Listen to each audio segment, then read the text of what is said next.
3 जनवरी 1831 को महाराष्ट्र के सतारा ज़िले में एक लड़की का जन्म होता है जो आगे चलकर इस देश की पहली महिला टीचर बनती है।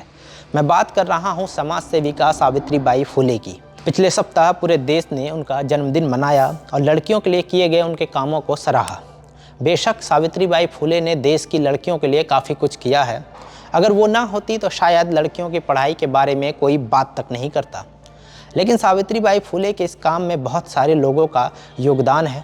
बहुत सारे लोगों ने उनको इस काम में सहयोग किया था, जिससे शायद इतिहास के पन्नों में वो जगह नहीं मिली जो उन्हें मिलनी चाहिए थी।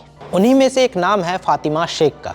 आप में से ज़्यादातर लोगों ने इनका नाम 9 जनवरी 2022 से पहले तक शायद ही सुना होगा, क्योंकि जब फातिमा शेख को उनके 191वें बर्थ एनिवर्सरी पर गूगल ने अपने डूडल में जगह दी, तब लोगों का ध्यान उस ओर गया कि आखिर ये फातिमा शेख कौन है, और फिर लोगों ने उन्हें गूगल पर सर्च करना शुरू किया। आज 9 जनवरी है और ठीक आज से 193 साल पहले 9 जनवरी 1831 को फातिमा शेख का जन्म महाराष्ट्र के पुणे में हुआ था। फातिमा शेख को पहली मुस्लिम महिला टीचर के रूप में जाना जाता है। जब सावित्रीबाई फुले अपने पति ज्योतिबा फुले के साथ लड़कियों की शिक्षा पर काम कर रही थीं और लड़कियों के लिए स्कूल खोलने की योजना बना रही थी, तभी उनका साथ देने फातिमा शेख और उनके भाई उस्मान शेख सामने आते हैं और फिर शुरू होता है लड़कियों की पढ़ाई का सिलसिला। इसके बाद बच्चों को पढ़ाने के लिए फातिमा शेख ने टीचर बनने की ट्रेनिंग भी ली और लोगों को मोटिवेट किया लड़कियों को पढ़ाने के लिए। वक्त के साथ साथ चीज़ें बदलने लगीं और लोग अपनी बेटियों को पढ़ाना शुरू करने लगे।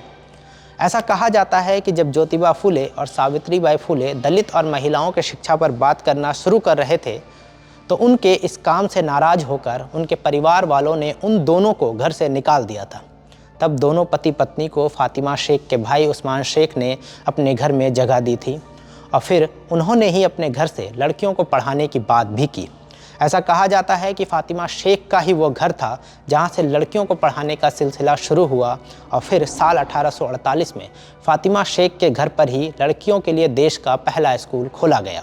लेकिन अफसोस कि जहां इतिहास के पन्नों में सावित्रीबाई फुले और उनके पति ज्योतिबा फुले के कामों को सराहा गया, वहीं फातिमा शेख को गुमनामी की चादर में लपेटकर किसी कोने में छोड़ दिया गया और फिर किसी ने उसे खोलने की कोशिश भी नहीं की।